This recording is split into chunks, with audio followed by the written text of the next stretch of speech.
좁은 공간으로 인해서 장내가 혼잡함을 양해 말씀 부탁드립니다. 발제자분들과 패널분들은 자리에 착석해 주시기 바랍니다.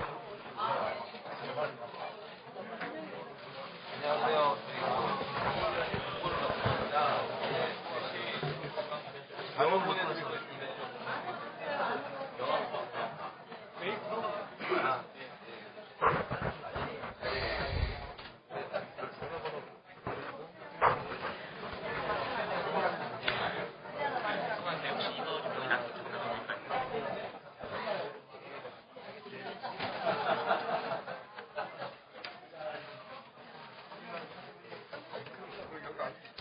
5분 뒤 행사를 진행할 예정입니다. 오신 분들 자리에 착석해 주시기 바랍니다.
(3분) 뒤에 토론회를 시작하도록 하겠습니다. 모두 자리에 착석하여 주십시오.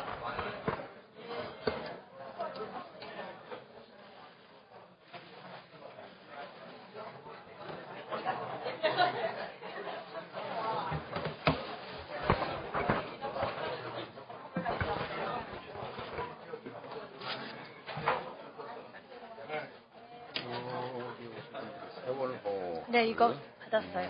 바로 멤버 공사기도 소개해드리고 그다음 격려 박수도 한번 쳐주시고 의원 중에 지금 온 사람이 은수미, 네. 최민희, 네. 유성혁, 김성곤 의원인데 자리를 못 찾아서 그런 것 같고 장호건, 장준하 선생 다 적어줬나? 장준하 선생님 장남. 네? 소개할 사람들을 좀 적어놓더라고. 그래서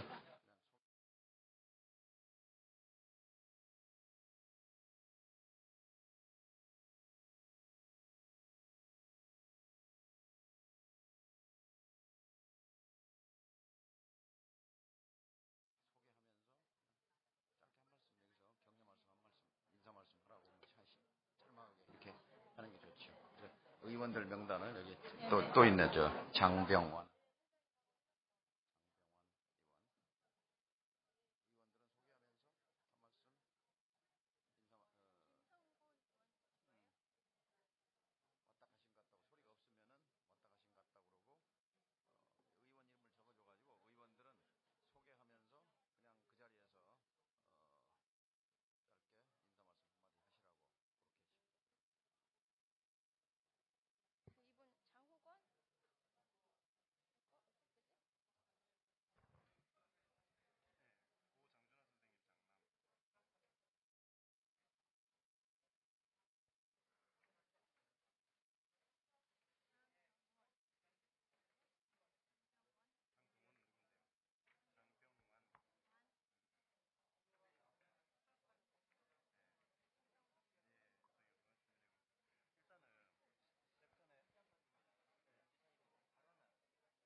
안녕하십니까. 곧 야당 어디로 가야 하는가 토론회를 시작하도록 하겠습니다. 장소가 협소한 관계로 많은 불편 드린 거 죄송하다고 양해 말씀드립니다.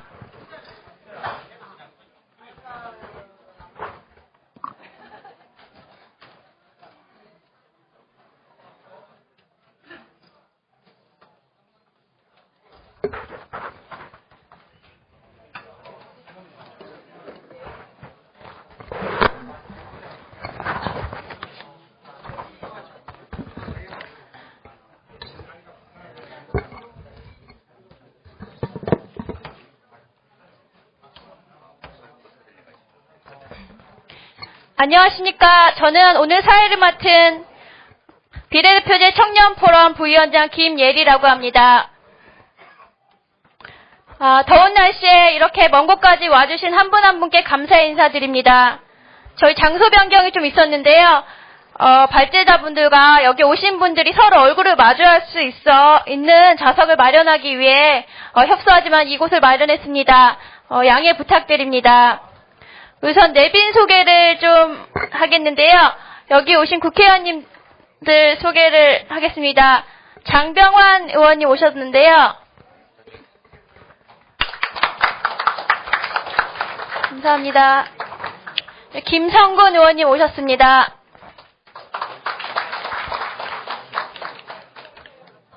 유성엽 의원님 오셨습니다. 그리고 최민희 의원님 오셨습니다. 그리고 고 장준하 선생님의 장남 장호건님 오셨습니다. 예, 그리고 마지막으로 지금 세월호 단식 투쟁으로 인하여 11일째 단식을 하고 계신 은수미 의원님 오셨는데요. 저희가 한 말씀 들어보도록 하겠습니다. 네, 어차피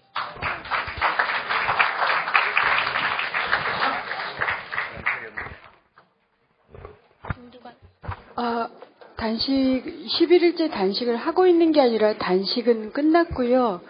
제가 여러분들의 말씀을 들으러 왔는데 갑자기 말씀을 시키셔서 굉장히 당혹스럽습니다. 어쨌든 많은 분들께서 야당이 도대체 어디로 가야 하는가 고민을 함께 나눠주시리라고 믿고 어쨌든 우리 야당이 어디로 가든 세월호 특별법과 그 다음에 한국의 불공정한 가불관계, 세월호 특별법을 통과시키고 한국의 불공정한 가불관계를 개선시키는 방향으로 뚜벅뚜벅 걸어 나갈 것이라고 믿습니다. 그럴 수 있도록 여러분들께서 많은 지혜와 용기를 모아주시기 바랍니다. 감사합니다. 예, 그리고 또 하나 소개해드릴 단체가 있는데요. 현재 광화문에서 1인 시위를 진행하고 있는 리멤버 0416이라는 활동단체입니다. 세월호 참사 관련돼서 자원활동을 하고 계시는데 거기 대표이신 오지숙님께 한 말씀 들어보도록 하겠습니다.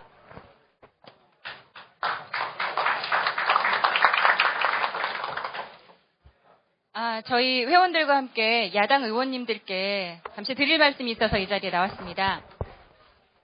제 이름은 오지숙입니다. 저는 세월호 참사 발생 13일째인 지난 4월 28일부터 광화문 광장에서 1인 시위를 했습니다. 6월 2일까지는 주말을 제외하고 매일 4시간씩 했고 7월 3일부터 다시 시작해서 지금은 페이스북 공개 그룹인 리멤버 0416 회원들과 함께 돌아가면서 주 1회 1인 시위를 하고 있습니다. 제가 1인 시위를 하게 된 이유는 너무도 어처구니없는 참사로 자식을 잃은 부모의 마음이 느껴졌기 때문입니다. 내 자식이 그 배에 있었어도 나도 자식이 죽어가는 걸 그냥 보고 있을 수밖에 없었겠구나 하는 생각이 들어서였습니다. 가슴이 터질 듯한 고통으로 울부짖는 유가족분들의 손이라도 잡아드리는 심정으로 피켓을 들고 광장에 나갔습니다. 시위만으로는 그분들께 실질적인 도움이 안 된다는 것을 알았기에 지난 지방선거를 앞두고는 페이스북에 100번의 1인 시위보다 한 번의 투표라는 글을 올리며 투표를 독려했고 그 표는 반드시 세월호 참사를 심판하는 쪽으로 던져달라고 호소했습니다. 새정연에 힘을 실어주어 어떻게든 유가족의 편에서 진상조사와 책임자 처벌이 이루어지기를 바라는 마음이었습니다. 하지만 이번 재보궐선거를 앞두고는 저는 아무것도 하지 않았습니다. 지방선거 후 새정연의 태도를 보고 새정연의 표를 주는 것이 유가족에게 아무 도움이 되지 않는다는 것을 알아버렸기 때문입니다. 여러분, 정치를 왜 하십니까? 나와 내 가족이 잘 먹고 잘 살기 위해 정치한다고 답하실 분 계시면 손 한번 들어보시죠. 속으로는 그렇게 생각하더라도 그렇게 말할 사람은 아무도 없을 것입니다.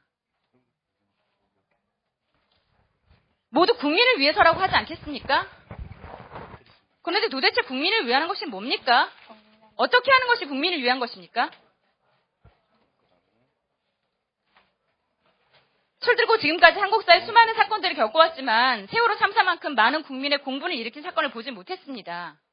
그런데 새정연은 세월호 참사 앞에 어떻게 행동했습니까? 지금 SNS에 어떤 글들이 올라오고 있는지 아십니까? 세월호 유가족을 보고 유가족충이랍니다.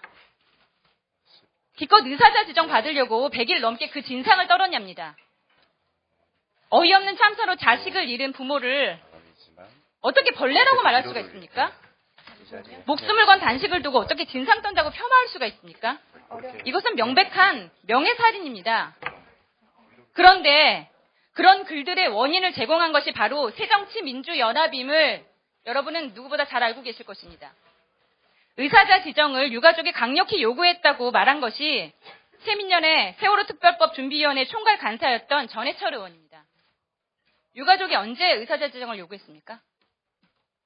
왜 원치도 않은 걸 넣어서 그렇지 않아도 아이들과 함께 영원히 죽은 유가족을 2번 죽이느냐 말입니다. 새민년은 세월호 참사와 관련하여 시종일관 미온적인 태도를 보였습니다. 여기 계신 국회의원 여러분, 왜 국민이 여러분을 국회의원으로 뽑았다고 생각하십니까? 국회의원에게는 면책특권, 불체포특권과 같은 막강한 특권이 있습니다. 그야말로 특권입니다. 왜 여러분께 그런 권리가 주어졌다고 생각하십니까? 국민의 맨 앞에서라고 준 것입니다. 국민의 맨 앞에서 더 크게 외치고 더 몸을 던져 싸우라고 준 것이란 말입니다. 그런데 지금 여러분 뭐라고 계십니까?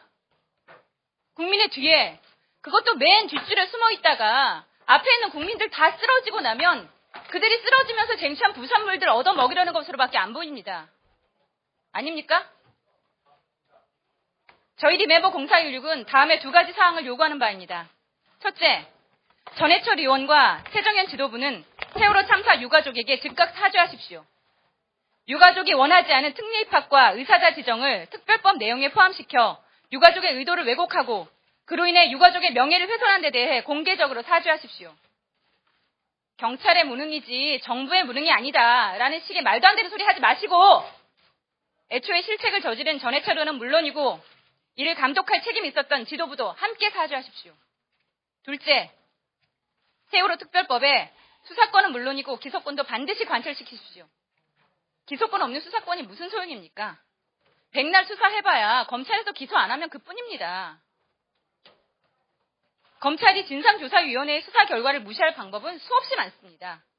책임자를 재판정에 세워보지도 못하고 끝날 게 뻔합니다.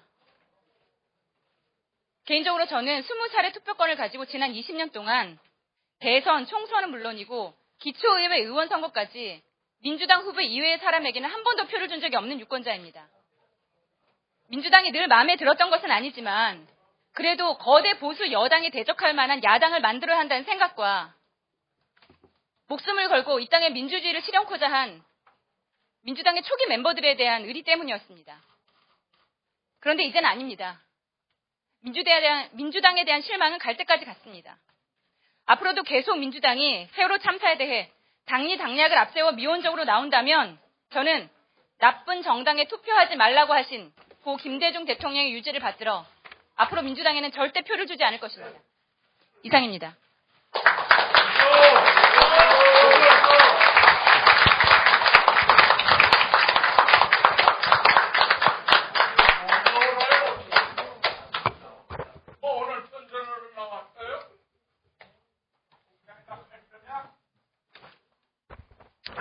예, 다음 순서 진행하도록 하겠습니다. 오늘 순서는 1부와 2부로 나눠서 진행되는데요. 1부는 어제, 오늘 그리고 내일의 야당이란 주제로 진행됩니다. 최태욱 한림국제대학원 교수님의 사회로 한홍구 성공회대 교수, 그리고 고원 서울과학기술대 교수님, 정동영 새정치민주연합 상임 고문님의 순서로 진행될 예정입니다. 2부는 한국의 야당 어디로 어떻게 가야 하는가라는 주제로 진행되고요.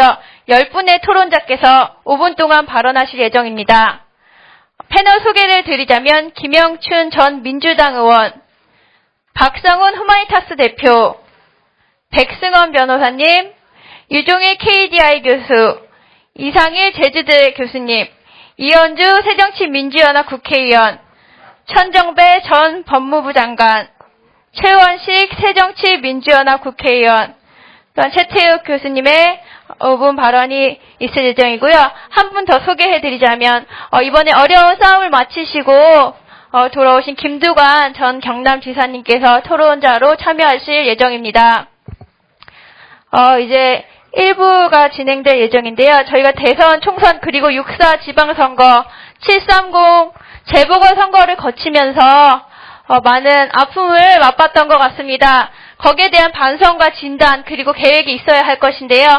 그것에 대해서 오늘 함께 나눠보는 시간이 될 것 같습니다. 저는 1부 사회자이신 최태욱 교수님께 마이크를 넘기겠습니다. 예, 감사합니다. 오늘 저희가 비례대표제 포럼에서 한 2주 좀 넘게 전에 730 선거 진행되는 과정, 공천 과정 이런 걸 보면서 분위기가 심상치 않다, 이러다가 크게 패할 수도 있겠다, 이런 생각을 좀 했습니다. 그래서 좀 급하게 비례대표제 포럼 몇 분 멤버들하고 선거 이후에 야당, 꼭 반드시 새정치민주연합만이 아니라 진보정당까지 포함해서 한국 야당들이 어떻게 가야지 한국의 정치가 제대로 갈 수 있는데 기여할 수 있을 것인가, 이런 고민을 같이 했습니다. 그러다가 이제 선거 끝나고 나서 이런 토론을 한번 하자 해서 급하게 기획을 하게 됐고요. 그래서 급하게 한 것에 비해서는 많은 분들이 호응을 해주셔서 오늘 여러분들 보시다시피 이렇게 좋은 발제자와 토론자를 모실 수 있었습니다. 아까 리멤버 0416 대표께서 말씀하시는 중에 도대체 정치를 왜 하십니까? 라고 질문하셨는데 그게 핵심 질문인 것 같습니다. 그다음 공교롭게도 제가 한 며칠 전에 최장집 교수님하고 얘기를 하는 도중에 한국 정치의 최고라고 부를 만한 분이 노 정치학자가 정말 어린아이 같은 질문을 하시더라고요. 한국 정치가들은 왜 정치를 하는 걸까? 이런 질문을 하셨는데 오늘 똑같은 질문이었던 것 같습니다. 그래서 그중에서도 야당의 역할이 굉장히 중요할 텐데 야당 앞으로 어떻게 할 것인가, 그다음에 과거의 야당은 어땠고 지금은 어떠며 앞으로는 어떠해야 할 것인가 를 두고 세 분께서 발제해 주시겠습니다. 여러분들 아까 이미 플로어 사회자가 소개를 했으니까 제가 다시 말씀드릴 필요는 없을 것 같고요. 여러분들 잘 아시는 한홍구 교수님, 고은 교수님, 정동영 의장님이십니다. 세 분 다 정도의 차이는 약간씩 있지만 공히 어제, 오늘, 내일의 야당을 얘기하고 있습니다. 원탁 토론이 사실은 오늘의 핵심이거든요. 그래서 발제자 선생님들께서는 죄송하지만 15분, 혹시 꼭 좀 더 하셔야겠다 그래도 20분은 절대로 넘기지 말아 주셨으면 좋겠습니다. 왜냐하면 원탁에서도 또 계속 논의가 진행될 테니까요. 그야말로 발제 주제를 던진다는 정도에서만 말씀해 주시기 바랍니다. 시간이 별로 없어서요. 바로 시작하겠습니다. 여기 순서대로 한홍구 교수님께 먼저 맡기겠습니다. 네, 반갑습니다. 열기가 너무 뜨겁네요. 아마 지난 10년 전에도 야당 어디로 가야 하는 토론회가 여러 군데서 열렸었던 것 같습니다. 그때는 입장이 바뀌었었죠. 한나라당이 탄핵 불장난을 했다가 찌그러져서 천막당사로 갔었습니다. 그리고 딱 10년 뒤에 그때 천막당사에서 우리를 살려주십시오 했었던 한나라당 야당 대표였던 박근혜는 지금 청와대를 차지하고 있고, 그때 헌법재판소에다가 대통령 탄핵안을 들고 와서 룰러랄라 했다가 이제 저 사람 정치 생명 끝났구나, 그렇게 됐던 사람은 지금 기춘대원군으로 있습니다.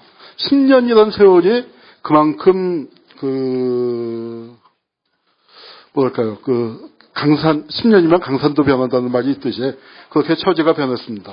왜 그렇게 됐겠습니까? 철저한 반성을 했기 때문이라고 생각을 합니다. 지금 민주당이 과연 그런 반성을 할 수 있을 것인가? 반성을 해야 한다고 그런 마음으로 여겨왔지만 사실 반성을 할 수 있을지에 대해서 몹시 회의적인 마음을 갖고 무겁게 시작을 합니다. 민주당만 망한 게 아니죠. 10년 전에 민주노동당 그때 어떻게 됐습니까? 기억하실지 모르겠지만 제3당이 됐습니다. 원내 제3당이에요. 민주당이 9석이었고 그리고 마지막으로 노회찬 후보가 비례대표를 차지하게 되면서 떨어뜨린 게 김종필을 밀어냈습니다. 그러면서 2012년에 집권하겠다. 아니야. 그건 좀 너무 성급해. 2017년에 집권하겠다. 그렇게 얘기했지만 지금 진보 진영의 처지는 어떻게 됐습니까? 국회의원 숫자는 아마 10명으로 비슷할 겁니다. 같든가 그럴 거예요. 그렇지만 지금 10분 중에 저하고 개인적으로 친한 분들도 있지만 참 미안한 얘기지만 다음번 선거에서 진보 진영 국회의원 10명 중에 자력으로 생활할 수 있다고 자신할 수 있는 사람은 솔직히 지금 현재 아무도 없다라고 얘기하는 게 우리 현실입니다.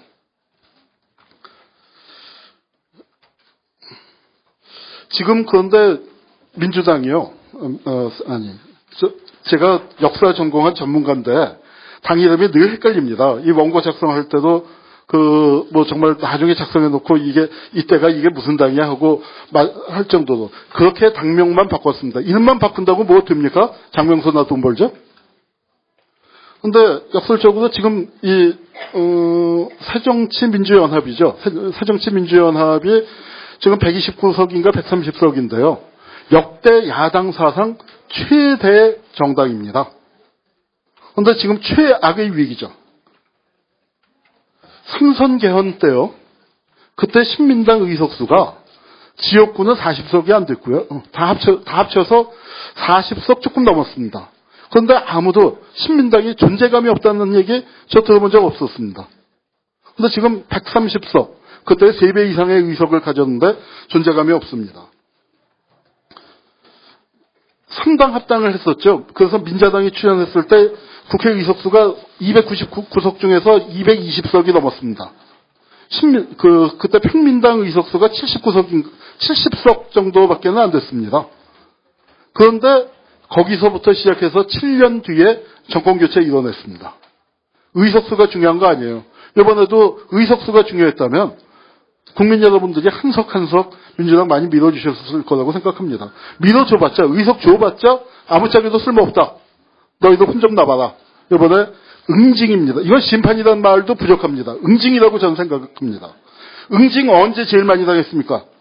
여기 국회에 그때 이런 얘기들 나왔죠. 17대 국회가 끝난 다음에 얼떨결에 당선된 의원님들 많았습니다. 열린 우리당이 52석에서 한번 싸워보겠다는 의지를 보여줬더니 150석으로 밀어줬습니다. 152석. 단독 과반수를 의정사상 처음으로 이 민주계열 진영에서 최초로 단독 과반수를 했고 거기다가 덤으로 민주노동당 10석까지 보태줬습니다. 선출되는 권력 다 가졌습니다. 대통령까지 가졌고. 그런데 무엇을 바꿨습니까? 17대 국회에서 한나라당 허락받지 않고 고친 법이란 게 사학법 딱 하나입니다. 그러다가 그 박근혜 나와서 길거리에서 농성하고 그렇게 되니까 잘못했다고 빌면서 결국 물러주지 않았습니까? 결국 그렇게 의석수 몰아줘도 아무것도 못했기 때문에 18대 국회에서 어떻게 됐습니까? 18대 국회에서 정말로 거짓말처럼 수도권에서 경합해서 막판에 1000표, 2000표 차이로 누가 당선될지 모르던 의원 지역구가 한 20여 곳 있었던 것으로 기억되는데 정말 거짓말처럼 민주당 쪽이 다 떨어졌습니다. 왜? 그거 1000표, 2000표 서울의 지역구, 수도권의 지역구에서 사실 그 투표율로 치면 얼마 안 됩니다. 그분들이 왜 투표장에 안 갔습니까? 투표해봤자 소용없다. 없더라. 그래서 안 갔다고 저는 생각을 합니다. 자, 이 민주당이 존재감을 상실한 건 촛불 때도 마찬가지였죠. 그때도 80여석 적지 않은 의석수였음에도 불구하고 길거리에 나갔더니 그래요. 어떤 방송 프로에서도 이렇게 나왔습니다. 당시에 제1당은 이명박 당이고, 제2당은 박근혜 당이고, 제3당이 강기갑 당이다. 그리고 나머지 민주당을 비롯한 군소정당이 있더라. 그런 비아냥이 공중파에 나왔었습니다. 자, 이 민주당 쪽의 야당의 역사를 돌이켜 보다 보면요, 그 유령이 하나 배회해요. 꼭 무슨 일이 생기고 나면은 중도 노선, 우클릭, 진보표만 갖고는 이길 수 없다. 뭐 이제 그런 얘기입니다. 맞는 말이죠. 진보표만 갖고 이길 수 없습니다. 외연을 넓혀야 하는 거 중요합니다. 그러나 중심이 서 있어야죠. 중도 노선 하지만 분단 한국에서 솔직하게 얘기해 봅시다. 한국에서 중도라고 하는 게 어느 정도, 이른바 글로벌 스탠다드에 비춰보면 어느 정도 됩니까? 한국에서 제일 급진이라고 하는 뭐 통합진보당이나 뭐 정의당이나 또 어디죠? 노동당? 그런데 강령을 외국에다 갖다 놓으면 뭐라고 합니까? 그게 어떻게 진보당 강령입니까? 중도 우파 강령이죠. 우리나라 중도 하지만 솔직하게 이념 지형에서 놓고 보면, 분단한국의 이념 지형에서 놓고 보면은 이거 아닙니다. 우리 야당이 중도를 언제부터 들고 나오기 시작했냐? 본격적으로 들고 나온 거 다 기억을 하실지 모르겠습니다만 중도 통합론이라는 게 있었죠. 유신 시절에. 그 민주주의가 파괴되는 그 현장에서 한쪽에서 민주주의가 짓밟히고 있고 한쪽에 독재 권력이 있는 그 사이에서 거기서 중도라는 게 뭡니까? 싸우지 말자는 얘기였습니다. 우아하게 포장을 해서 중도죠. 그것을 60년대에는 중도라고 부르질 않았습니다. 우리가 일본말 쓰지 말자고 하면서 퇴출을 해버렸지만 다 기억하실 겁니다. 사쿠라라고 불렀습니다. 사쿠라. 그리고 큰 사쿠라를 왕사쿠라라고 불렀죠. 중도? 그거 아니었습니다. 사쿠라입니다. 싸우지 말자. 이념으로서의 중도에 대해서는 저도 지지합니다.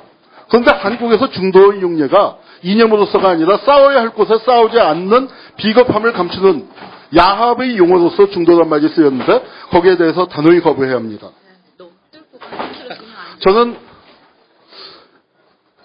야투가 필요하다는 생각을 해봤습니다. 여기 보니까 나이 드신 방청객들이 많으신데 혹시 70년대에 야투를 하셨던, 그 당시에 청년이나 장년 시절에 야투를 하셨던 분도 혹시 계실지 모르겠습니다.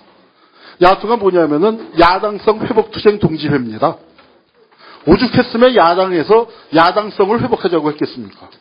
그때 중도통합론이 뭐였냐면 신민당은 정권 담당 능력이 없으니까 그저 적당히 유신체제 비나 맞춰주자 그렇습니다. 여러분 기억하십니까? 1978년에 10대 국회의원 선거에서 신민당이 공화당보다 득표율에서 1.1%가 앞섰습니다. 초유의 사태가 벌어졌습니다. 이게 12.6 사건의 시작입니다. 그런데 그때 대중들이 왜 신민당을 밀어줬겠습니까? 중도통합론에 중도 노선에 표를 몰아준 겁니까? 아닙니다. 야당성 투쟁을 위해서, 야당성 회복을 위해서 투쟁하는 사람들이 있었기 때문에 야투 보고 밀어줬다고 생각합니다. 그래서 그 힘으로 79년도에 김영삼이 다시 대통령이 신민당 총재에 복귀했습니다. 김영삼이 신민당 총재에 처음 당선될 때 나이가 지금 486 의원들보다 훨씬 젊은 46, 47대 야당 총재가 됐습니다. 싸우겠다고 하니까 밀어줬습니다. 그런데 75년 베트남이 통일되고 베트남 공산화되는 그 와중에 꼬리를 내려버렸습니다. 싸우겠다고 해서 밀어줬는데 싸우지 않으니까 지지를 철회했고 제대로 된 야당을 바라는 대중들이 지지를 철회하니까 당권이 이철승에게 넘어갔습니다. 그래서 중도통합론이 나왔는데 하다 안 되니까 야당성을 회복하자고 주장을 했고 야투가 나왔고 그 야투에 힘입어서 김영삼이 신민당 총재가 됐습니다. 여러분 12.6 사건의 직접적인 도화선이 된 YH 사건 기억하시죠? 그때 그 젊은 여성 노동자들이 만약에 이철승이가 신민당 총재였으면은 마포의 신민당사로 돌아갔겠습니까? 제대로 싸우는 사람이 있었기 때문에 대중들이 억울한 사정 호소하다 왔던 겁니다. 안철수 후보가 중도 노선을 펴겠다고 그 비슷하게 새정치란 걸 이제 들고 나오셨는데 저는 안철수 후보가 등장을 해서 진보 노선 하기를 바라지 않았습니다. 제대로 된 보수 노선이라도 해주기를 바랐습니다. 예컨대 국정원이 댓글 단 거, 사이버 사령부가 단 거, 아니 국가기관이 선거에 개입한 거, 그거를 잘못했다고 비판하는 게 그게 진보만이 해야 할 일입니까? 거기에 무슨 진보 보수가 있습니까? 저는 제대로 된 보수 노선이라면 당연히 그걸 비판했었어야죠. 그리고 그걸 비판했었으면은 진보 진영이나 민주개혁 진영이 왜 진보 아젠다를 안 하고 그런 거 갖고 있냐 시비를 걸었겠습니까? 박수를 쳤겠습니까? 안철수 후보의 지지도가 훨씬 뛰었을 겁니다. 예컨대 세월호 문제에서 이것이 국가인가? 우리 국민들이 다 그렇게 그런 의문을 갖고 있을 때 나서서 국가의 개조에 대한 제대로 된 입장을 밝혔더라면, 그리고 그 입장은 보수적인 개혁 방안을 제시해도 저는 굉장히 먹혀들었을 거라고 생각합니다. 그런데 그런 거 없었습니다. 좋은 기회를 너무 많이 놓쳤죠. 정권이 검찰을 찍어낼 때, 뭐 그때도 가만히 있었고, 국가기관이 정보를 조작해서 간첩을 만들어낼 때, 아니 무고한 사람 잡아다가 조작해서 간첩 만들어내는 걸 바로잡는 게 그게 진보가 비판할 일입니까? 진보만 비판할 일입니까? 우리나라 그런 점에서 정말 이상한 겁니까? 거기에 무슨 놈의 중독을 있겠습니까? 진보와 보수가 한 목소리를 내야죠. 그런 걸 제대로 해줬었으면 야당이 이렇게 몰락할 리가 없었습니다. 그리고 그거는 보수의 입장에서 그런 말씀을 하셨더라도 저는 야당의 입지가 굉장히 강화되죠. 여러분 기억 안 나십니까? 김영삼 대통령이요, 집권 초기에 인기가 90%가 넘었습니다. 서태지보다 더 인기가 좋았습니다. 그럼 그때 그건 지역구도 다 뛰어넘었고 김대중을 지지했던 호남 사람들이 다 김영삼을 지지했습니다. 김대중이 대통령이 됐었으면은 하나의 척결 저렇게 못하고 금융실명제 저렇게 못한다. 야, 차라리 김영삼이 대통령이 된 게 오히려 개혁에 더 도움이 되나 보다. 그렇게 생각하고 우리 대중들이 다 밀어줬습니다. 딱 거기까지였죠. 그런데 그걸 본인이 유지 못해서 떨어져 나갔습니다. 야당이 제대로 된 보수 개혁 노선만 해도 한국의 정치 지형에서 야당, 진보 진영 다 지지해 줄 겁니다. 안철수 후보, 안철수 대표, 그걸 하기에 너무너무 좋은 위치에 계셨습니다. 저도 기대 참 많이 했었습니다. 그런데 불행하게도 그 좋은 찬스에 아무 말씀도 안 하시고 정말 가만히 있다가 야당을 이렇게 침몰시켰습니다. 이런 느낌이 들었습니다. 옛날에 그 종갓집에 양자 잘못 드렸다가 종갓집 사당 무너지고 뭐 했던 대들보 무너졌다는 그런 얘기들, 그거 듣는 기분이라서 참담했습니다. 여러분 한번 생각해 보십시오. 지금이 진보로 가야 하나 중도로 가야 하나를 당내 전략통들이 많이 중도 노선 얘기를 하는데 저는 생각을 달리합니다. 박근혜 후보가 1600만 표가를 얻었죠. 그런데 1600만 표 중에서 진짜 우리나라의 강부자 고소영 했던 부자들 몇 명이나 되겠습니까? 강남 부자들 다 합쳐봐야 아마 사돈의 8천까지 쳐봐야 300만 명일 겁니다. 나머지 1300만 명이 누굽니까? 비정규직이고요. 청년 실업자고요. 저소득층이에요. 그 사람들이 왜 민주당을 내 정당이라고 생각을 못합니까? 이름만 우리 당이라고 붙이면 뭐합니까? 그 사람들이 자기 정당이라고 생각할 수 있는 걸 해야죠. 그 사람들에게 다가가는 노선이 부자 감세 같은 중도 노선이겠습니까? 아니면 제대로 된 진보 노선이겠습니까? 그런데 진보 노선을 더 얘기하긴 해요. 그런데 어떻게? 정체성이 없잖아요. 오락가락 하잖아요. 그냥 말로만 하잖아요. 세월호 특별법 얘기 안 한 거 아닌데 유가족들이 보기에는 물론이고 저 같은 사람이 보기에도 과연 새천년 민주연합이 이 기소권, 수사권 이런 거 관철시킬 수 있을까? 정말 의문이 가는 겁니다. 그런 절절함이 없기 때문에 말로만 떠드는 게 먹혀들지 않는 거죠. 저는 전략통들에게 정말로 묻습니다. 우리나라 박근혜를 지지하고 있는 저소득층, 비정규직, 청년 실업자들, 아예 또 투표장에 안 나온 사람들, 그런 사람을 위한 획기적인 진보적인 대책은 무엇인가? 그거 안 하고 그런 대책을 마련하지 않고 투표율에다가 목매달아서는 만년 야당 될 수밖에 없습니다. 80년대에 우당이란 말 기억하십니까? 광주학살하고 난 다음에 전두환이가 야당을 만들 때 민정당은 보안사가 만들었고요. 제1야당이라는 민한당 안기부가 만들었고 제2야당 국민당도 안기부가 만들었습니다. 그때 나온 말이 우당이란 말이 나왔습니다. 이북의 강력한 조선노동당을 상대하려면 민정당과 여야가 싸우는 게 아니라 우당이 돼서 벗어서 도와줘야 한다. 그때 나오기 시작한 게 전두환은 우당이란 말을 썼고 야당 쪽에서 나온 말이 이중대입니다. 근데 그때 요번에 이제 선거를 치를 무렵에 이런 얘기가 돌았죠. 시중에서 돌던 농담을 소개하는 거라서 경책은 생략하겠습니다. 근혜는 좋겠다. 한길이하고 철수가 있어서. 저는 친구가 있어서 좋겠다 하는 얘기가 있었습니다. 근데 참 참담한 얘기입니다만 1980년대 그때가 정치농담에 많이 나왔을 때거든요. 근데 80년대에 저는 이런 얘기 들어본 적 없습니다. 두한이는 좋겠다. 치송이가 있어서. 그런 얘기 안 나왔었습니다.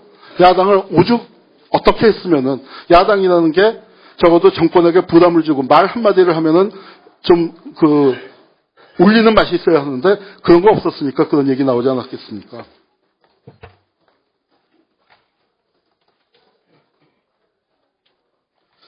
그때 관제야당 민한당을 없앤 게 2.12 총선입니다. 큰 바람이 불었습니다. 정치평론가들 또 보수 언론들 신문에서 신민당이 한 20석만 해도 성공일 거다라고 했는데 신민당이 제1야당으로 부상했습니다. 민한당이 없어졌습니다. 민한당이 그 11대 국회에서 80여 석을 차지하고 있었는데 그 민한당이 다 신민당으로 옮겨와서 당원들이 개별 탈당해서 다 들어오는 바람에 민한당이 공중분해돼 버렸습니다. 그렇게 대중들이 몰아줘서 야당을 새롭게 건설하면서 나온 게 뭐냐면 우리 야당사에서 굉장히 중요한 변화가 있었습니다. 신민당 또는 민한당 때까지 입만 뻥끗하면 야당 정치인들이 하던 얘기가 전통 보수야당 한민당의 계보를 계승했다고 저쩌고 떠들었습니다. 그래서 우리 보수야당이라고 했는데 2.12 총선에서 바람이 불면서 역시 보수 정치인들이 주로 됐지만 젊은 대학생들 그리고 재야 인사들이 같이 들어가면서 야당이 보수 야당이 아닌 진보적인 아젠다에 눈을 뜨기 시작을 했고 야당의 혈통이 바뀌기 시작했다. 저는 그렇게 생각합니다. 그리고 보수대연합 거쳐서 보수대연합을 했지만 7년 만에 우리가 다시 정권을 바꿨습니다. 저는 야당이 실패로부터 배워야 한다고 생각합니다. 여기 계신 야당 정치인들 유감스럽지만 다 실패했었습니다. 우리 오늘 이 행사를 주관하신 정동영 의장님도 실패하셨었고 우리 천정배 장관님 또 김두관 지사님 다 실패했었습니다. 그 실패로부터 무엇을 배울까? 무엇을 배워야 할 것인가? 우리가 정말 아프게 생각해야 합니다. 문재인 대표님도 또 문재인 후보님도 또 실패하셨었죠. 2% 부족했었습니다. 그 2%를 우리가 어떻게 채워야 할 것인가 고민하지 않을 수 없습니다. 노무현 정권의 상속자이십니다. 근데 제가 참 지금까지도 가슴 아픈 거 그리고 정말 요거만 잘했어도 2% 더 올라가지 않았을까 싶었었던 대목이 뭐냐면은 노무현의 자산을 상속한 거 당연히 그게 문재인 후보가 상속한 거에 대해서 전 전혀 이의 없습니다. 당연히 상속하셔야죠. 그러나 여러분 우리가 상속을 할 때 부채는 상속 안 합니까? 노무현 대통령이 시절에 있었던 여러 가지 노동 문제에 대한 부채 같은 것들 그런 것들을 야당이 어떻게 상속하고 그 부채에 대해서 어떻게 책임을 질 것인가. 이것이 우리가 통합진보당에게 선거 때, 우리 진보 진영을 상대로 선거 때만 할 문제가 아니라고 생각을 합니다. 야당이 정말로 바뀌어야 합니다. 옛날에 40대 기소론도 있었죠. 그런데 지금 486들, 이제 50대죠. 586입니다. 컴퓨터에서 나온 겁니다. 그런데 이 486 정치인들의 전성시대는 20대였던 것 같아요. 학생회장 때. 286 컴퓨터가 286, 386, 486, 586으로 진화했습니다. 그런데 이들 정치인들은 어때요? 286, 386, 486, 586이 나이가 들어간 것일 뿐입니다. 30년째 학생회장 계속하고 계신 것 같아요.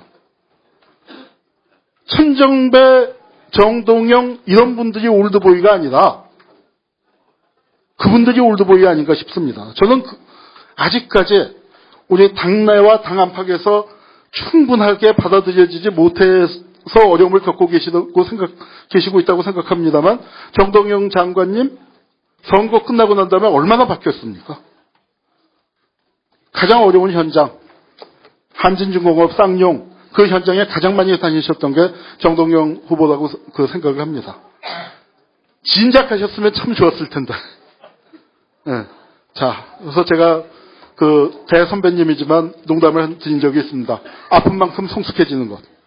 우리가 아픈 만큼 성숙해지지 않는다면 이런 세미나 하는 것도 이유가 없다고 생각합니다. 의석이 130석이나 되는 전례 없이 이렇게 우리가 가져본 적이 없는 그런 의석을 가진 민주당의 새정치민주연합에 부족한 게 딱 한 가지가 있습니다. 야당성입니다. 지난 10년 우리가 준비 안 된 상태에서 정권 잡고 났더니 진짜로 여기 야당 정치인들 많이 계시지만 야당 시절부터 정치를 시작하신 분이 민주당 내에 몇 분이 안 되는 것 같아요. 야당 어떻게 해야 한다? 그걸 너무 잊어버리신 게 아닌가 싶습니다. 우리 또 하나 호남 정치를 복원해야 합니다. 천정배 전 장관께서 호남 정치 복원에 깃발을 높이 드셨을 때 저는 대단히 기뻤습니다. 호남은 지역이 아닙니다. 한국 정치사에서, 한국 현대사에서 호남은 지역이 아니죠. 한국 민주주의의 상징입니다. 광주가 있었고, 또 아까 나쁜 정락 찍지 말라는 말씀하셨지만 제가 제일 좋아하는 말은 가만히 있으면 악의 편이다. 행동하지 않는 양심은 결국 악의 편이다. 무엇인가 행동하라는 그 말씀을 하셨던 그 정신을 지금 야당이 잃어버렸습니다.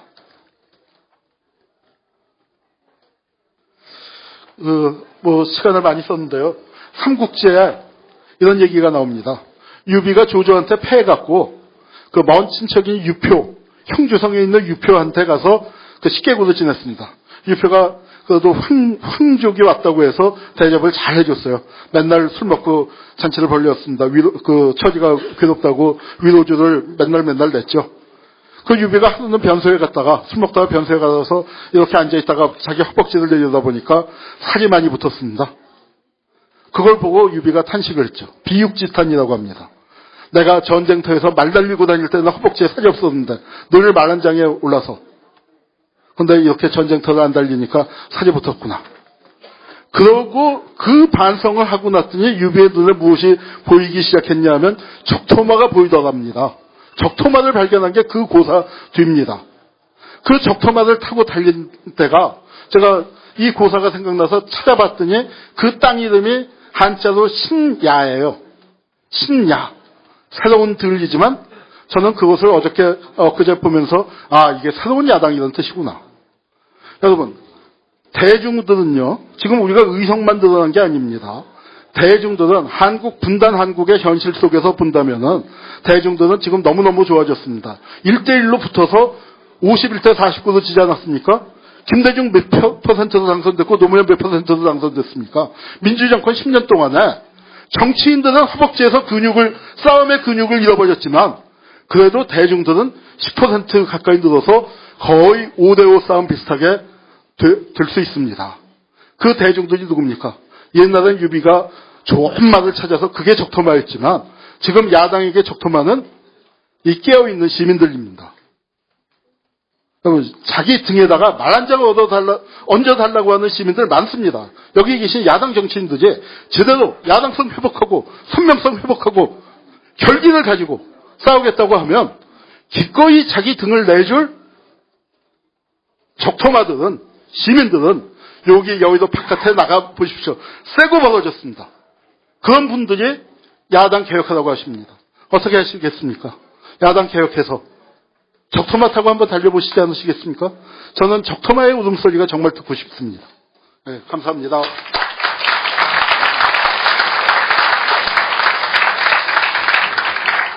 네, 감사합니다. 시간을 더 많이 쓰셨는데, 아시다시피 역사 강의는 중간에 끊으면 맥이 완전히 끊어집니다. 그래서 제가 감히 끼어들지 못했는데요. 좋은 훌륭한 말씀 많이 해주셨습니다. 토론은 원탁 토론 때 다들 충분한 시간 갖고 토론하실 수 있으므로 그냥 바로 다음 분으로 넘어가겠습니다. 고원 교수님께 부탁드립니다. 네, 안녕하십니까. 고원입니다. 저는 오늘 이 분위기를 전혀 예상치를 못했습니다. 사실. 네. 뭐 이런 분위기를 전혀 예상치 못하고요. 저는 차분한 토론장이라고 생각을 했는데 이제 대중 스피치를 해야 되는 그런 분위기여가지고 제가 이 상황에 어떻게 대응하는 발표를 해야 될지 상당히 난감합니다. 뭐 다른 두 분 발제자 분들하고 달리 저는 야당이 어떻게 혁신을 해야 되느냐, 이 어떻게에 초점을 맞춰서 다소 다른 두 분 발제자에 비해서 좀 이론적인 발표가 돼가지고 조금 재미가 좀 더 없을 것 같은데요. 아무튼 저는 뭐 그래서 가급적 간략하게 핵심만 말씀드리도록 하겠습니다. 야당을 혁신해야 된다. 그래서 야당을 어떻게 혁신해야 되느냐, 이게 이제 초미의 관심사가 되고 있는데요. 먼저 지금 정치적 어떤 시대 상황, 정치적 상황이 어떤 것인가라고 하는 것을 우리가 이해할 필요가 있다라는 점에서 저는 먼저 지금 얼마 전 재보궐선거에서도 야당이 거의 뭐 참패 수준의 패배를 당했고요. 뭐 그 이전에도 여러 가지 이제 2012년 총선 대선 패배했고 뭐 지난 10년 사이에 선거에서 승리한 경우는 뭐 한 2번 정도밖에 없었던 것 같습니다. 뭐 이처럼 야당의 그 어떤 연속된 패배, 그리고 야당의 어떤 지리멸렬, 이런 어떤 상황들이 계속 이어지고 있기 때문에 많은 사람들은 이런 상황을 일컬어서 흔히 당연하게 기울어진 운동장이다, 뭐 이런 어떤 그 표현으로 정치 상황을 설명하기도 합니다. 근데 저는 반대로 이건 기울어진 운동장, 즉 보수가 우위에 선 그런 어떤 기울어진 운동장이 아니다라는 말씀을 드리고 싶습니다. 오히려 저는 지금의 정치적 시대 상황이 지금까지 수십 년 동안 지속되었던 보수 우위의 구도가 점차적으로 소멸해가는 그런 단계다, 뭐 이런 말씀을 드리고 싶습니다. 자, 그게 무슨 말이냐? 핵심적으로 저는 대중들이, 국민들이, 또 유권자들이 보수의 가치와 의제와 인적 자원을 거부하고 있다. 인적 자원을 통한 그런 어떤 통치, 지배를 거부하고 있다. 이렇게 이야기를 드리고 싶은데요.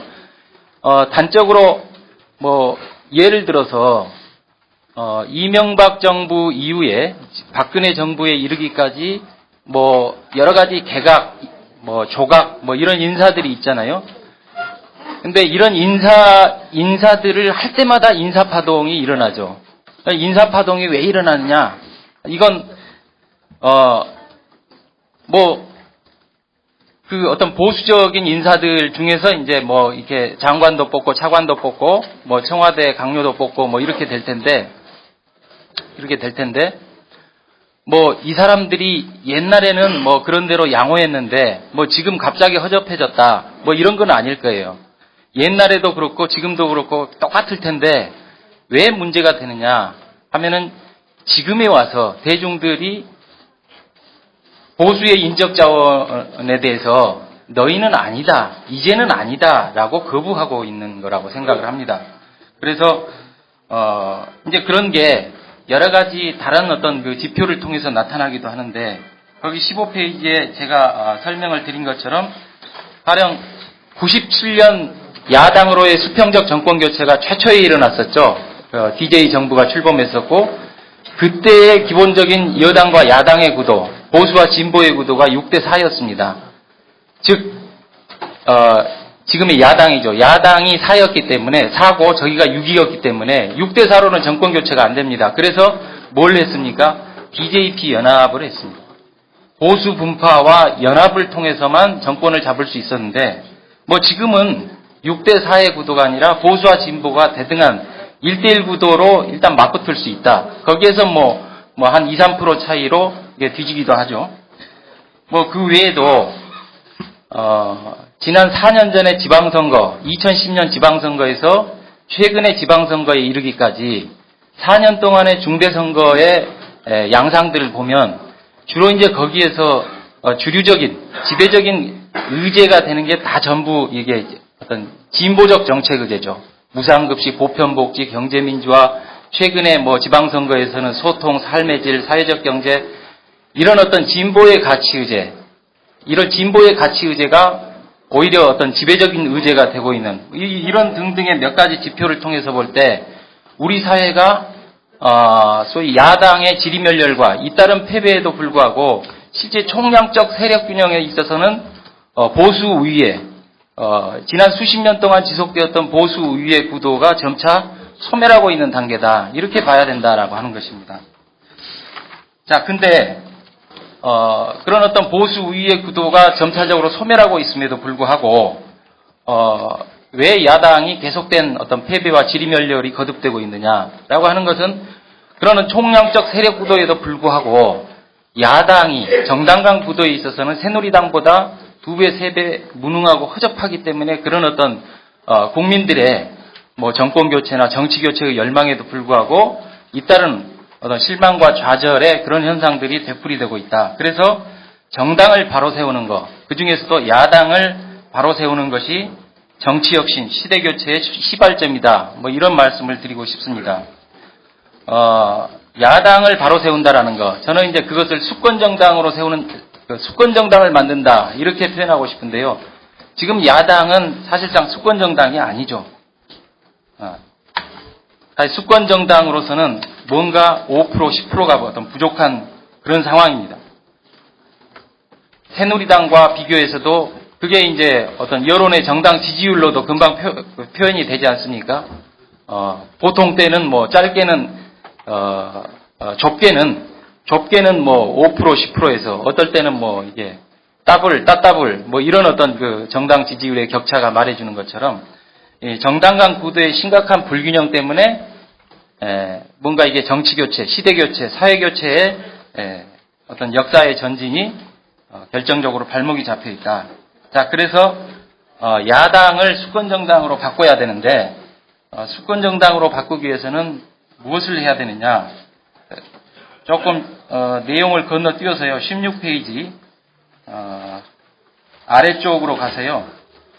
저는 관건이 이 혁신적 신노선에 기초한 리더십을 창출할 수 있느냐 여기에 달려있다라고 봅니다. 지금까지 야당 내에 여러 가지 리더십 집단들이 존재합니다. 뭐 우리 흔히 대표적으로 뭐 우리가 다 알고 있다시피 뭐 크게 친노, 뭐 비노, 486 뭐 이런 그룹들이 있는데 이런 그룹들이 모두가 안타깝게도 시대적 소명의식과 비전을 상실해버렸거나 시대적 한계에 부딪혀 있다. 뭐 이렇게 봅니다. 그래서 친노, 비노, 486 그룹들을 모두 뛰어넘는 뭔가 혁신적 신노선을 통해서 리더십이 재편돼야 된다. 이게 시대적 과제다. 뭐 이렇게 봅니다. 그래서 뭔가 새로운 리더십을 통한 어떤 야당의 재편을 이루기 위해서는 좀 기존의 야당이 왜 실패했나라고 하는 것들을 철저히 반성을 해야 될 텐데요. 그래서 그것들을 우리가 어떻게 무엇을 가지고 뛰어넘을 것인가 이게 이제 나와야 될 텐데요. 저는 방금 앞에 이제 발제하신 한홍구 교수님께서는 주로 이제 야당의 어떤 중도 노선, 중도파에 대해서 이제 주로 비판을 뭐 집중적으로 많이 하셨습니다. 뭐 저 역시도 그런 비판에 대해서 뭐 거의 뭐 100% 동감을 하고요. 다만 저는 거기에 덧붙여서 지금까지의 맥락을 볼 때 중도파뿐만 아니라 소위 그 반대쪽에 어떤 반대쪽에 당내에서 대립해왔던 진보파 혹은 뭐 비노파뿐만 아니라 친노파 혹은 486 모두가 실패해왔다라고 하는 것들을 말씀을 드리고 싶습니다. 그래서 지금 어떤 그 야당의 상황적 흐름이 가령 뭐 이 진보파가 당권을 주도를 하게 되면 뭐 당권을 주도하다가 실패를 하게 되면 뭐 그 실패에 기대서 또 실패를 비판하면서 중도파가 당권을 잡고 또 중도파가 또 실패하게 되면 다시 진보파가 그 실패를 비판하면서 당권을 잡는 이런 어떤 악순환의 구도가 계속 되어 온 것이 사실이다. 그래서 이런 어떤 악순환의 구도, 어떤 중도파뿐만 아니라 중도파와 진보파, 또 그 사이에서 계속 힘의 어떤 중심 이동에 따라서 계속 이쪽 저쪽으로 움직여왔던 486 그룹들까지 포함하는 이런 전체적인 악순환의 구도를 원천적으로 깨야 된다라고 하는 것들을 말씀을 드리고 싶습니다. 그래서 이런 어떤 구도를 뭐 중도파나 진보파가 왜 실패했는가, 뭐 그거에 대해서는 자료를 참조해 주시기 바라고요. 사실 이런 어떤 구도를 근본적으로 깨고 뛰어넘는 역할들을 사실 해줘야 될 집단이 흔히 우리가 이제 486 그룹이라고 부르는 그런 어떤 정치인들이었습니다. 근데 그런 정치인들이 안타깝게도 뭐 우리 국민들의 유권자들의 열망에 제대로 부응을 하지 못했던 것 같습니다. 그래서 18페이지 제가 조금 거칠고 사실 뭐 이런 이야기를 차마 드리기가 껄끄럽기도 하고 저 역시도 세대적으로는 486 세대의 일원이기는 하지만 제가 정리한 486 그룹들의 문제가 무엇인지 뭔가 스스로 자기 반성하는 의미에서 제가 읽어보도록 하겠습니다. 18페이지 위쪽입니다. 486 그룹들의 문제는 무엇인가? 과거와 미래의 교두보 역할을 하기는커녕 개파 보수들을 뒤치다거리하는 하청 정치에 몰두해왔다. 운동권 선후배로 묶여진 인연을 매개로 패거리 권력화되었고 그 다음이 아주 중요한 것 같습니다. 지난 19대 총선에서 친소 관계에 의한 정실공천, 밀어주고 끌어주기로 상당수가 국회에 진출해서 더 큰 기득권 집단을 형성하였다. 중도파도 아니고 진보파도 아닌 중간에서 힘의 중심 이동에 따라 왔다 갔다 하였으므로 당연히 독자적 가치와 비전을 열어나가는데 실패할 수밖에 없었다. 사실 굉장히 저 역시도 같은 세대의 일원으로서 처절한 자기 반성의 부분이 아닌가 그렇게 생각을 합니다. 그래서 지금까지의 이런 친노, 비노, 486 그룹들의 한계를 뛰어넘는 새로운 노선을 정립하고 그런 어떤 노선의 기초에서 리더십의 새로운 재편이 일어나지 않으면 야당에게 미래는 없다라는 것이 제 생각입니다. 그래서 그렇다면은 그런 새로운 노선은 무엇이 새로운 노선이 돼야 될 것인가? 제 개인적인 어떤 제안을 쭉 써놨는데요. 그 내용에 대해서는 제가 개인의 의견이기 때문에 자세하게 말씀을 드릴 필요는 없을 것 같고요. 다만 제가 방금 앞에서 말씀드린 것처럼 저희 지금까지 당내에서 혹은 야권 진영에서 뭔가 이렇게 어떤 논쟁이 벌어진다고 한다면 대개 이제 대표적인 것이 좌클릭을 할 것이냐, 우클릭을 할 것이냐, 진보 클릭을 할 것이냐, 중도 클릭을 할 것이냐, 이런 어떤 논쟁들이 주로 이제 여전히 지속되고 있는데 이런 어떤 구도를 뛰어넘어서 첫 번째는 가치와 노선의 정체성을 선명하게 표현할 수 있는 것. 두 번째는 반대와 저항, 피해의식에 머무르지 않고 모두가 함께 잘 살 수 있는, 소위 이제 저는 이 공동체를 위한 더 큰 진보다, 이렇게 요약을 해봤는데요. 그런 어떤 긍정적이고 역동적인 미래를 제시함으로써 사회를 앞으로 발전시켜 나간다라는 점에서 더 큰 진보적 대안을 제시해야 되겠다.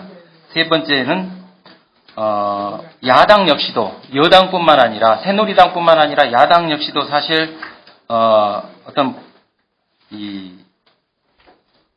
무조건 자기 편은 감싸고 상대편은 배척하는 그런 비이성적 진영 정치의 논리에 매몰되어 왔던 것들이 사실입니다.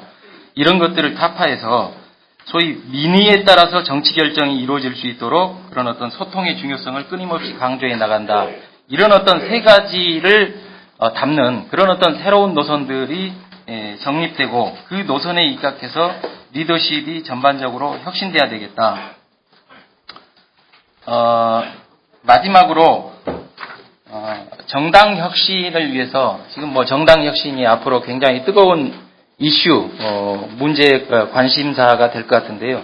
정당 혁신과 관련해서 제가 말씀드리고 싶은 한 가지는 그것입니다.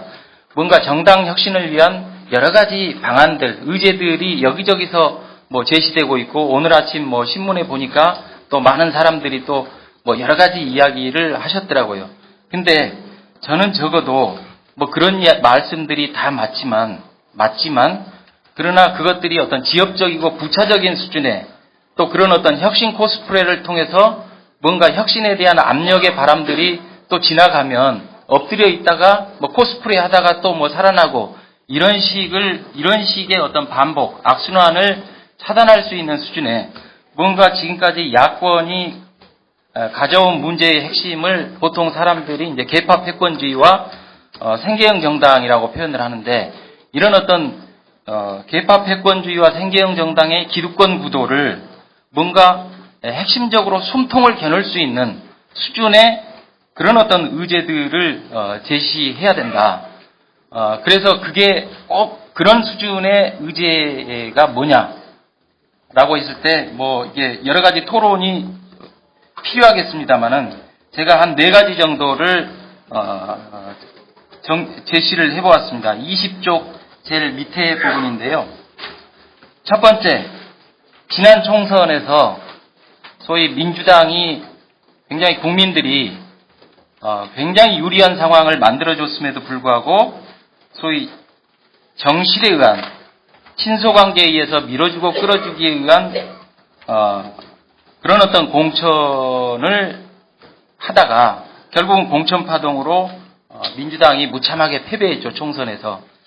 자, 근데 그 공천파동에 대해서 아직도 무엇이 문제였는가에 대한 일단의 진상이 전혀 규명되지 않아 왔습니다.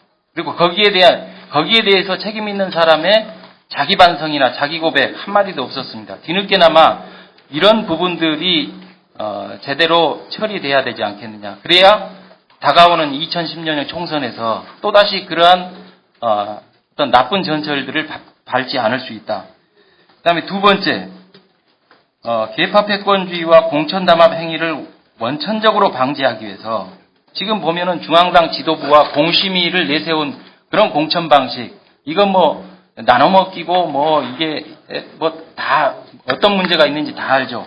그런 어떤 역할과 권한을 제한하고 그 기능을 공천 배심원제에 넘긴다. 세 번째, 저는 이 부분 하나만 도입돼도 민주당이 굉장히 바뀔 거라고 생각을 해요. 이게 뭐냐면은 민주당 소속 국회의원들에 대한 연간 혹은 경년간의 평가제도를 도입해야 됩니다. 평가제도를 도입해서 적어도 그 실적이 현저하게 나쁜 그 부분에 대해서는 일정한 그에 상응하는 어떤 보상과 처벌이 이루어지는 그런 구조가 이루어져야 국회의원 하는 것에 만족하고 국회의원 하면서 그냥 월급 받아먹는 걸로 국회의원 역할하고 이런 어떤 생계형 정당이라고 하는데 이런 생계형 정당의 구도를 깨서 내가 확실하게 어떤 정치적으로 성과를 내고 하지 않으면은 나는 그냥 탈락이다라고 하는 시그널을 확실하게 줄 수 있는 그런 어떤 제도를 도입해야 된다고 봅니다. 세 번째, 그 풀뿌리 정치 수준으로 내려가면 지역구 수준으로 내려가면은 뭐 새누리당도 마찬가지지만 뭐 그냥 국회의원이나 지역위원장이 거기에 있는 대의원이나 뭐 기초의원, 광역의원 전부 다 공천합니다. 이번 지방선거에서도 뭐 그건 이게 지방선거에서도 마찬가지였습니다. 뭐 이런 어떤 그런 국회의원이나 지역위원장의 공천권을 타파하기 위해서 지역선출제도를 개선한다. 뭐 이런 어떤 핵심적인 몇 가지 의제만 여기에서 뭐 이 4가지가 아니라 저는 뭐 국회의원 평가제도 같은 한 가지만 도입할 수 있어도 굉장한 변화를 이루어낼 수 있지 않느냐. 뭐 그런 어떤 생각들을 해봅니다. 이상 마치겠습니다. 네, 감사합니다.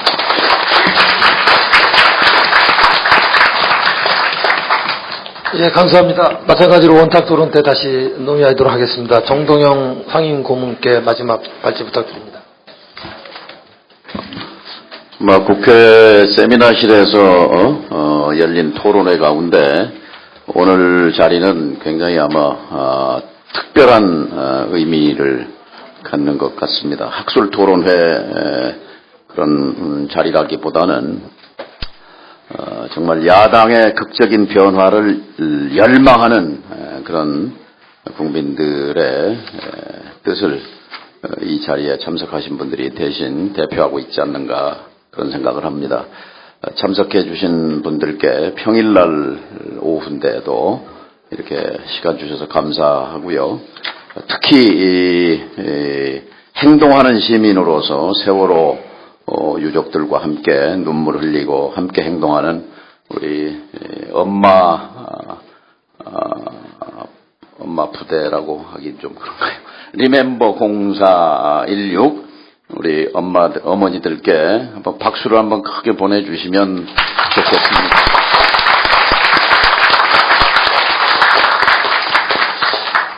(7월 31일) 날 아침 신문에 한 신문 제목이 국민 야당을 버렸다 이렇게 뭐 시원스럽게 제목을 뽑았습니다만 저는 오늘 이 자리에서 국민은 야당을 버린 것이 아니라 정말 환골탈퇴하기를 간절하게 바라고 있다 이렇게 해석을 해봅니다. 그러니까 리멤버 416 대표이신 오지숙 대표께서 정치를 왜 하십니까? 라고 한 한마디가 역시 제 가슴을 비수처럼 파고듭니다. 정치를 하는 이유를 묻는 자리가 또 야당을 하는 이유 그것을 묻는 자리가 오늘 토론회라고 또 생각이 되고요. 한홍구 교수의 발제문은 거의 경문으로 우리가 왜 실패하고 있는가에 대한 뿌리를 아주 통쾌하게 짚어주셨고 우리 고원 교수님은 앞으로 혁신적 리더십, 혁신적 신노선에 입각한 리더십 창출이 당을 살리는 길이다 이렇게 제시를 해주셨는데요. 저는 오늘 기점으로 해서 야당을 살리기 위한 치열한 진지한 논쟁과 토론이 불붙기를 기대합니다. 개판이 전당대회니 당권투쟁이니 이런 등속의 얘기가 앞서서는 당의 미래가 없다고 생각합니다. 오늘 야당의 과거, 야당의 현재, 야당의 미래에 대한 발제에서 우리가 같이 공통으로 고민하는 과연 우리는 어떤 대한민국을 만들 것인가라는 그 주제를 가지고 야당이 사활을 모색해야 된다고 생각합니다. 그 점에서 오늘 그 발제문의 제목은 당당하게 유능한 진보 정당의 길을 가자, 기치를 들자 이렇게 제목을 붙여봤는데요. 당당하게라는 것은 이제 야당이 주눅들지 말자 하는 얘기고 또 자기 신념에 대한 자기 가치에 대한 확신을 가져라 하는 얘기고 유능한이란 말은 성과를 내자. 작지만 작더라도 성과를 내고 그리고 130명이나 되는 원내 우리 의원들께서 단일 대우를 좀 만들어서 그 힘을 보여달라 하는 주문입니다. 또 진보라고 제가 여기서 그 용어를 쓴 것은 자 이제 민주 반민주의 시대는 갔다고 하는데 진보 대 보수의 시대는 오지 않았어요. 이제 야당이 폐허 상태에 빠진 지금 우리가 대전환을 모색해야 할 것은 한국 사회가 그동안 아직도 그 민주 반민주의 그 끄트머리 끝자락에 머물러 있는데 그것을 껍질을 벗어버리고 과감하게 보수 정권 창출을 원하는 저쪽 세력과 그리고 진보 정부 창출을 원하는 국민들 간의 선명한 진보 대 보수의 구도를 정립하는데 당당하게 나서야 한다 하는 그런 뜻이었습니다. 두 번째 페이지에 우리의 목표는 진보 정부의 창출이다 이렇게 말씀을 드렸는데 그게 무슨 정권이냐라는 걸 말씀을 드리면 현실 속에서 사회적, 경제적 약자와 소외자들의 권리와 이익을 증진하는데 더 큰 가치를 두고 행동하는 그런 세력이고 그런 정부다는 거지요. 또 구체적으로는 세월호 사고 참사 속에 그 속에 들어있던 그 뿌리 문제, 근본 문제, 비정규직 문제, 규제 완화 문제, 민영화 문제 이 세월호에도 어김없이 들어있었거든요. 선장이 1년짜리 계약직이고 선원 33명 가운데 19명이 비정규직이고 그 다음에 설령 제한을 규제를 풀고 과적 제한 뭐 이러저러한 규제 완화의 덩어리가 세월호였고 그리고 심지어 물에 빠진 사람을 구조하는 것조차 기업에게 돈벌이 수단으로 내준 구조 민영화까지 비정규직 규제 완화 이 민영화라고 하는 이런 지금까지 이명박 정부와 박근혜 정부 10년 동안 자신들이 믿고 있는 확고한 가치와 신념, 그것이 이제 세월호 참사로 귀착된 이것을 붙들고 우리는 그럼 과연, 어떤 대한민국, 어떤 사회를 원하는가 하는 그런, 가치와 이념을 중심으로, 뭉쳐야 한다라고 생각합니다. 그것이 바로 아까 오지숙 대표가 말한 찍어야 할 이유를 달라. 그걸 주지 않으면 더 이상은 이제 안 찍겠다라는 얘기였다고 생각합니다. 우리가 툭하면 미국 얘기를 많이 하는데 미국의 정당사에서 보면 대공황 이후에 이른바 뉴딜 민주당이 보수적인 민주당으로부터 진보 민주당으로 탈바꿈한 그 사례가, 그 역사적 경험이 우리에게 시간차는 한 100년이 7, 80년 되지만 많은 것을 시사한다고 봅니다. 사실 미국 민주당은 19세기에는 공화당이 더 진보적이었어요. 노예 철폐 등등을 비롯해서. 그리고 20세기 들어서 민주당은 대선 후보도 제대로 못 냈어요. 남부민주당, 북부민주당으로 갈라져 있고, 그리고 국민적 지지 기반도 미약했습니다. 그러던 것이 이걸 탈피하기 위해서 1912년인가 외부에서 사람을 구하다가 영입해다가 대선 후보를 세웁니다. 그게 우드로 윌슨 대학 총장, 프린스턴 대학 총장을 영입해다가 대선에서 한번 승리합니다. 그러나 그 뒤에 역시 다시 패퇴해서 내리 3번을 대선에서 패배합니다. 그리고 대공황을 맞이하면서 대공황 속에서 이제 루스벨트 정부와 함께 민주당이 사회보장 입법과 노동권 보장 입법, 그리고 대대적인 사회복지의 확충 등 진보적인 정책의 천위, 또 그것을 뒷받침하는 토대로서 역할을 하면서 확고한 지지 세력을 구축함으로써 그 뒤에 1932년, 36년, 40년, 44년 내리 4선하고 트루만까지 내리 5선, 5번 20년 동안 연속 집권 시대를 엽니다. 희망 같아서는 2017년 우리는 당당하게 진보 정부의 수립이라는 기치를 들고 집권해서 최소한 20년 진보 집권 시대를 여는 것이 대한민국을 확고한 복지국가 시대로 이끄는 것이고, 그리고 사회적 경제적 약자들이 함께 공존하는 인간의 자유와 인간의 존엄을 누릴 수 있는 우리가 그리는 대한민국의 갈림길이 우리 앞에 놓여 있다, 이렇게 생각합니다. 한국민주당의 역사는 아까 한홍구 교수께서 말씀하신 대로 보수 야당, 지주 계급의 이익을 대변하는 한민당으로부터 시작해서 얼마 전까지도 저희 청년 시절까지만 해도 정통 보수 야당, 신민당 이런 얘기를 들었던 기억이 나요. 그러니까 1960년대까지만 해도 민주공화당이, 박정희 공화당이 야당보다 더 진보적이었다고 볼 수 있습니다. 그러나 김대중이라는 걸출한 지도자와 함께 이 보수 야당은 중도 개혁주의 정당으로 진화합니다.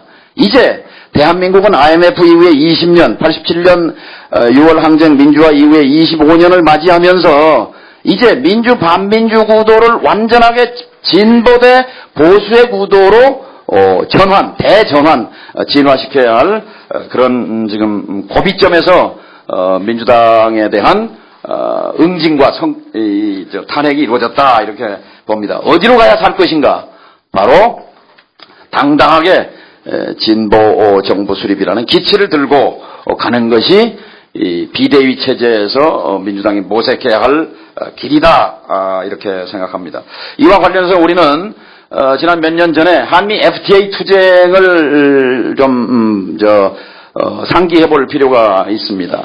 한미 FTA와 복지국가는 양립이 불가능합니다. 한미 FTA는 지금 진행되고 있습니다만 그 폐해는 앞으로 20년, 30년 뒤에 아주 극명하게 우리 앞에 나타날 것입니다. 앞으로 아마 유종일 교수가 그 전문가시니까 그 얘기 좀 나중에 해주시면 좋겠습니다만, 아무튼 한미 FTA를 밀어붙인 세력은 자본의 자유와 금융 자유와 그리고 민영화, 사형화, 규제 완화, 규제 철폐, 노동 유연화, 부자 감세 이런 철학을 가지고 신념을 가지고 이것이 옳다고 믿고 한미 FTA를 밀어붙인 것이고, 어쨌든 우리는 2011년 당시 18대 국회에서 민주당은 한미 FTA에 관련해서 치열한 내부 토론 끝에 어쨌든 그 전당대회에서 한미 FTA 비준한 무효화 결의문 이걸 전 당원의 만장일치로 우리의 노선으로 채택했습니다. 그런데 그럼에도 불구하고 그 이후에 흐물흐물해져 버렸어요. 그러니까 지난번 총선에서 지고 나서 너무 왼쪽으로 가서 졌다 하는 아주 비과학적이고 아무런 논거도 없는 이런 논리가 횡행하면서 이 정체성 자체가 실종됐다고 이렇게 생각합니다. 그리고 그 이어서 이제 대선 패배는 핵심적으로 자 우리 사회에서 한 달에 140만 원 이하 버는 사람이 800만 명입니다. 비정규직 800만 명이 한 달에 140만 원이에요. 자, 근데 이 사람들이 6대4로 박근혜를 찍었습니다. 오바마는 중간 하층이 6대4로 오바마를 찍었습니다. 그렇기 때문에 흑인 후보도 대통령이 될 수 있었던 반면 문재인 후보는 아까 한홍구 교수의 발제에도 있습니다만 우리 사회의 기득권층과 사회적 강자 줄 잡아 300만 근데 박근혜 후보가 얻은 표는 1500만이잖아요. 그러면 나머지 1200만은 누구냐? 사회적 경제적 약자가 1200만 표가 저쪽으로 간 겁니다. 그러면 우리는 누구를 대변하고 누구를 대표해야 합니까? 민주당의 비대위는 어떤 방향으로 당의 노선을 정립해야 합니까? 모르긴 몰라도 세월호의 유족과 피해 가족들은 대부분 우리 사회의 사회적 경제적 약자에 속합니다. 세월호 문제를 껴안는 것이 이 세월호의 비극을 다시 재발 방지하고자 하는 것을 넘어서서 민주당이 왜 정치를 해야 하는가, 왜 정부를 만들어야 하는가 하는 이유에 대한 대답도 된다라고 생각합니다. 자, 그래서 이제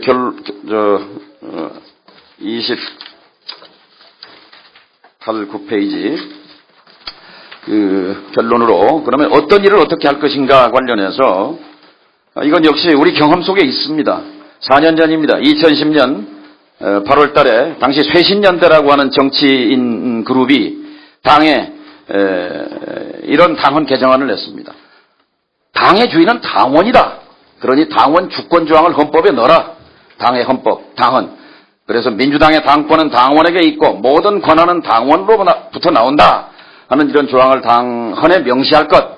그리고 역동적 복지국가 건설이 우리의 목표다. 이것을 정당 정책에 넣어라 하는 개정안을 제출했고 2달 뒤 전당대회에서 이 당헌이 만장일치로 통과됐어요. 그래서 당헌 1조 2항에 당원 주권 조항이 들어갔고 당헌 2조에 우리의 목표가 민주당의 목표가 집권했을 때 민주주의, 인권, 평화 그리고 보편복지다 이렇게 박혔습니다. 그런데 오늘 현재 이게 다 실종됐어요. 어디로 가버렸어요. 누가 뺐는지 이것을 당원 앞에 국민 앞에 보고해야 합니다. 왜 어떤 이유로 당원 주권 조항을 빼버렸는지 그리고 보편적 복지와 경제 민주화와 노동 가치를 당의 중심 노선으로 하는 이 정당 정책과 노선이 왜 흐물흐물해졌는지에 대해서 우리는 분명히 할 필요가 있다. 그래서 다시 민주당이 살아나려면 야당이 어디로 가야 하는가 하는 첫 출발은 버려야 할 것은 개파요, 취해야 할 것은 정체성이다. 이렇게 생각합니다. 그래서 다시 당헌에, 당의 헌법에다가 다시 진보적 가치를 명확하게 선언하고 그리고 실천에 옮겨야 한다. 그리고 더불어서 한국 정치를 근본적으로 바꾸기 위해서 국민 주권의 확대 실현. 지금 우리 국민은 예를 들어서 김두관 후보께서 안타깝게 실패하셨지만 김두관 후보를 찍은 표는 전부 사표예요. 사표. 제가 강남에서 떨어졌지만 저를 찍은 40%는 다 사표가 됐어요. 이 사표를 되살려내는 것이 저는 국민 주권의 확대라고 생각합니다. 이것을 당론으로 모아야 합니다. 민주당의 당론은 진보적이지도 않고 민주당의 당론은 현재 없다시피 합니다. 그런 점에서 독일식 정당 명부 현재 나와 있는 대안으로는 가장 우리 국민의 요구에 부응한다고 보는 이 독일식 비례대표제를 당론으로 만들어서 이것을 중심에 놓고 전선을 만들어야 된다 이렇게 생각합니다. 두 번째는 당원 주권 조항과 관련해서 비대위를 통해서 아마 조금 있으면은 지역위원장 지금 민주당은 성냥갑 정당이에요. 지붕만 있고 지도부만 있고 토대 당원만 있는데 그 지도부도 태풍에 날아가 버리고 임시 지붕을 설치했어요. 토대밖에 없는데 그러면 아무 기구도 없습니다. 당에 위원장도, 지역위원장도 없고, 무슨, 당무위원회도 없고, 중앙위원회도 없고, 아무것도 없어요. 그래서 임시 지붕 하나 설치해 놓은 거예요. 그럼 어디로 가야 되느냐? 토대로 가야 합니다. 당원들에게, 지역위원장도 당원들에게 뽑으시오. 당원이 주인인데. 그래서 당원 주권을 실현하는 것. 당원을 무지랭이로 볼 것이 아니라 당원을 존엄한 당의 중심으로, 당의 주인으로 대접하라 하는 것이, 저는, 당을 살리는 두 번째 정신이 될 것이다, 이렇게 생각합니다. 그리고 이 같은 당의 혁신과 노선을 중심으로 해서 더 큰 야당, 더 큰 진보의 형성이 저는 필요하다고 봅니다. 그래서 결국 민주 대 반민주라는 한국 사회의 전선을 2014년, 2016년 총선을 기해서 저는 진보 대 보수라는 대전선으로 환치 전환시키는 것, 이것이 이 시대에 지금 우리 국민들이 우리한테 요구하는 것이라고 저는 해석을 합니다. 감사합니다.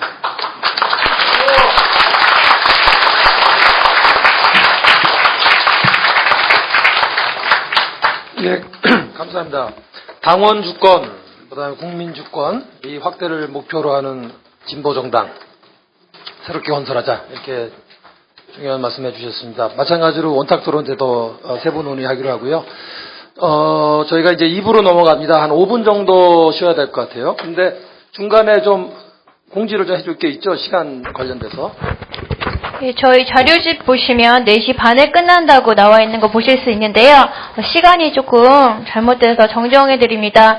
5분 쉬시면 30분부터 다시 시작할 텐데요. 토론자 10분에 5분 토론이 이어지고 자유토론까지 이어져서 대략 한 5시 50분쯤에 끝이 날 예정입니다. 이 시간 좀 알아주시고요. 그리고 의원님 몇 분이 더 오셔서 소개해드리겠습니다. 홍종학 의원님 오셨습니다. 그리고 진선미 의원님 오셨습니다. 그리고 이상민 의원님 왔다 갔음을 공지해 드립니다.